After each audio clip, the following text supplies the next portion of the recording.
3.5 కోట్ల నుండి 5.5 కోట్ల బడ్జెట్ లో ప్రీమియం విల్లాస్ లో centralised AC with fresh air infusion అందిస్తుంది జనప్రియ అప్స్కేల్ ఎలీసియం.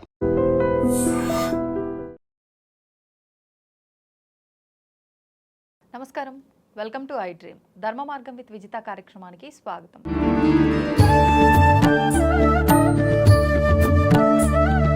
ప్రస్తుతం మనతో పాటు ఉన్నారు ప్రముఖ ఆధ్యాత్మికవేత్త, పంచాంగకర్త బ్రహ్మశ్రీ చిలకమర్తి ప్రభాకర చక్రవర్తి శర్మ గారు. ఇప్పుడు వారితో మాట్లాడి విశేషంగా శ్రావణ మాసం యొక్క వైభవం గురించి, శ్రావణ మాసంలో రాబోతున్న పర్వదినాల గురించి అడిగి వివరంగా తెలుసుకుందాం. నమస్కారం అండి. నమస్కారం అమ్మా. అయితే మనకి విశేషంగా ఇప్పుడు ఈ నలుగురు దేవతామూర్తుల్ని ఆరాధించే మాసమే శ్రావణ మాసం అన్నారు. ముఖ్యంగా శివారాధన సోమవారం. ఒక్కసారి ఈ శ్రావణ మాసంలో వచ్చే సోమవారాలు శివారాధన ఏ రకంగా చేయాలి? చాలా అద్భుతమైన ప్రశ్న అండి. ముందు మనం శివ పురాణాన్ని చదివినా, దాన్ని అర్థం చేసుకున్నా, శివ పురాణం ఆధారంగా శ్రావణ మాస వైభవం అనేది మనకు తెలుస్తుంది.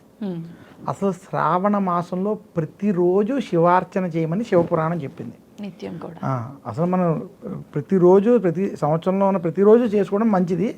అలా కుదరని పక్షంలో విశేషంగా శ్రావణ మాసంలో నిత్యం చేసుకోవాలి. అది కుదరని పక్షంలో శ్రావణ సోమవారాలు చంద్రుడు శివుణ్ణి ఆరాధించి శివానుగ్రహం పొందడం చేత తనకున్నటువంటి శాపాలని ద్వారా, అంటే దక్షుడు ఇచ్చినటువంటి శాపం నుంచి విముక్తి పొందినట్టుగా మనకి శివపురాణం చెబుతోంది.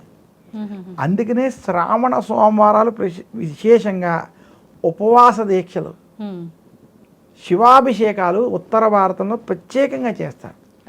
శ్రావణ సోమవారం ముఖ్యంగా పంచామృతాలతో శివాభిషేకం చేయాలి. అదే ఇంటిలో చేసుకున్నట్లయితే కుడి చేతి బొటకన వేలకి వించకుండా ఉన్నటువంటి శివలింగం, ఆ శివలింగంలో కూడా ఏది అంటే మట్టితో చేసిన శివలింగం, లేదా స్ఫటిక శివలింగం, లేదా మనకి లభించేటువంటి పంచలోహాలతో కావచ్చు చేసేటువంటి ఆ శివలింగాలని మనం వాడుకుంటూ కుడి చేతి బొటకన వేలమే పెంచకుండా ఉన్నటువంటి శివలింగానికి ఇంటిలో పంచామృతాలతో అభిషేకం వంటివి చేసుకోవడం, ఈశ్వరుడికి సంబంధించినటువంటి చంద్రశేఖర అష్టకం కావచ్చు, రుద్ర నమక చమకాలు కావచ్చు, మీకు వచ్చినటువంటి మంత్రాలతో ఈశ్వరుని అభిషేకం చేసుకోవడం.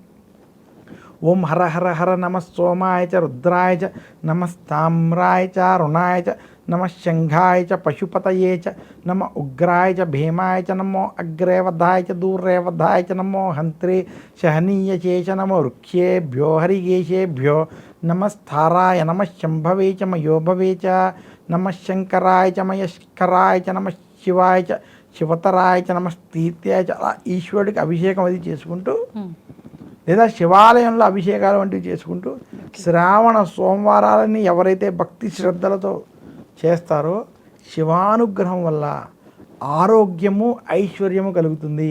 శివుడు ముందు మన కోరికను ముందు ఇచ్చి తర్వాత పరీక్షిస్తాడు. ముందు ఆరోగ్యాన్ని లేదా మనకు కావాల్సిన ఐశ్వర్యాన్ని ఆయన ప్రసాదించే తర్వాత మనం ఎలా ప్రవర్తిస్తున్నాడో చూస్తాడు. శ్రీ మహావిష్ణువు ముందు మన యొక్క భక్తిని, ప్రవర్తని పరీక్షించి తర్వాత మనకి కావలసినటువంటిది ఇస్తారు. సో ఈ రకంగా ఈశ్వరుని శ్రావణ సోమవారాలు అభిషేకం చేసుకోవడం వల్ల శుభ ఫలితాలు కలుగుతాయి. ఇప్పుడు విశేషంగా శివుణ్ణి బిల్వ పత్రాలతో కూడా అభిషేకిస్తే ఈ మాసంలో లక్ష్మీ అనుగ్రహం ఎక్కువగా ఉంటుంది అంటారు. ఇది నమ్మచ్చా? చాలా ఖచ్చితం అమ్మా. శివుడు యొక్క అనుగ్రహం ఉంటే, ఎందుకంటే కుబేరుడైన లక్ష్మీదేవి కూడా సోదరి కాబట్టి, ఆ యొక్క కుబేరుడు యొక్క అనుగ్రహం కలగాలన్నా శివుణ్ణి గనక బిల్వ పత్రాలతో ఎవరైతే పూజిస్తారో ముందు అభిషేకం చేసి గంగాజలాన్ని సమర్పించి బిల్వ పత్రాలతో పూజించినటువంటి వారికి లక్ష్మీ కటాక్షం కలుగుతుంది. అందులో ఎలాంటి సందేహం లేదు. ముఖ్యంగా మనకి తొలి ఏకాదశి నుంచి పండుగలు ప్రారంభమైనప్పటికీ విశేషంగా ఈ నెల నుంచి మనకు ఎక్కువగా కనిపిస్తాయి. ఈ మాసంలో అమ్మవారి ఆరాధన ఎక్కువగా చేస్తూ ఉంటాము. అసలు నిజంగా శ్రావణ మాసంకి ఎందుకు ఇంత వైభవం? ఒక్కసారి ఆ వివరణ అంతా కూడా తెలియచేయండి. చాలా చక్కటి ప్రశ్న అండి ఇది. మనకి శ్రావణ మాసం, శ్రవణము అంటాం. శ్రవణము అంటే వినడము అని అర్థం. యథార్థంగా జ్యోతిష్ శాస్త్ర ప్రకారం పౌర్ణమి రోజు చంద్రుడు శ్రవణ నక్షత్రానికి దగ్గరగా ఉండడం చేత ఈ మాసమునకు శ్రావణ మాసం అని పేరు. అసలు ఈ మాసానికి చాలా ప్రత్యేకత, ప్రాధాన్యత ఉంది. మనకి దక్షిణాయనంలో ఒక్కొక్క మాసానికి ఒక్కొక్క దేవతార్చన చెప్తారు. ఓకే. మనకి దక్షిణాయనం ఆషాఢంలో ప్రారంభమవుతుంది.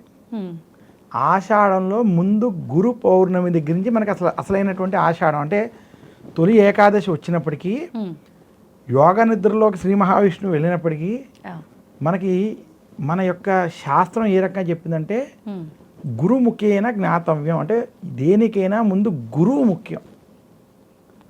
అందులో కూడా చెప్తారు, కాదు కాదు గురుడు కాగుణింతము చెప్ప, శాస్త్ర పాఠములు చదివి చెప్ప, ముక్తిదారి చూపు మూలంబు గురురా, విశ్వదాభిరామ వినురమే. అర్థం ఏంటంటే అంటే కాకాలు ఆలు ఇవి చెప్పేవాళ్ళు గురువు కాదయ్యా. లేదా శాస్త్ర పాఠాలు, సైన్సు, సోషల్, వేదం ఇవి చెప్పేవాళ్ళు గురువు కాదు. మరి ఎవరు గురువయ్యా అంటే ముక్తిదారి చూపు మూలము గురువు. అంటే ముక్తిదారి చూపేటువంటి మూలం అంటే మనకి శంకరాచార్యుల వారు చూపించారు, శ్రీకృష్ణ భగవానుడు చూపించారు, వేద వ్యాసులు వారు చూపించారు. వీళ్ళు అందుకనే కృష్ణం వందే జగద్గురు, గురు పౌర్ణమిని వేదవ్యాసులు వారు, శంకరాచార్యులు వారు. అయితే ఆషాఢ మాసం గురువుల్ని పూజించడం, శ్రావణ మాసం మనం లక్ష్మీదేవిని పూజించడం, దాని తర్వాత వచ్చేటువంటి భాద్రపద మాసం విఘ్నేశ్వరుని పూజించడం, ఆశ్వయుజ మాసం అమ్మవారిని పూజించడం, కార్తీక మాసం శివుణ్ణి పూజించడం, తర్వాత వచ్చేటువంటి మార్గశిర మాసంలో శ్రీ మహావిష్ణువు అంటే మాసానాం మార్గశీర్షోహం, మాసముల్లో మార్గశిర మాసాన్ని నేనే. అలాగే మార్గశిర మాసంలో స్కందషష్ఠిని సుబ్రహ్మణ్యుడు. అంటే మొత్తం మనకు ఉన్నటువంటి అన్ని దేవతల యొక్క పూజలు ఈ దక్షిణాయనంలో మనకి స్పష్టంగా చెప్పారు. అయితే అందులో శ్రావణ మాసంలో మనకి శ్రీ మహావిష్ణువు, లక్ష్మీదేవి అమ్మవారు, శివుడు, గౌరీదేవి అమ్మవారు నలుగురిని పూజించే ఏకైక మాసంగా ఈ శ్రావణ మాసాన్ని చూడాలి. ఎందుకు అంటే శ్రవణ నక్షత్రం శ్రీ మహావిష్ణువు యొక్క నక్షత్రం అని శాస్త్రం చెప్తుంది. ఓకే. వెంకటేశ్వర స్వామి కూడా శ్రవణ నక్షత్రంలోనే ఆయన యొక్క అవతారం ప్రారంభమైనట్టుగా మనకి వెంకటాచల వైభవం చెప్తారు.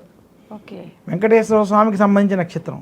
అలా శ్రీ మహావిష్ణువుకి ప్రీతికరమైన నక్షత్రం జన్మ నక్షత్రం అవడం చేత ఈ మాసం లక్ష్మీదేవికి కూడా ప్రీతికరమైంది. అందుకనే వరలక్ష్మి వ్రతాలు, లక్ష్మీదేవి పూజలు శ్రావణ మాసంలో జరగడానికి ఇది మూల కారణం. మరి శివుడు దానికి వస్తున్నాను. అలా శ్రావణ మాసంలో శ్రీ మహావిష్ణువుకి, లక్ష్మీదేవికి. ఇది ఇంకొకటి, శ్రావణ మాసంలోనే కృష్ణాష్టమి పండగ వస్తుంది.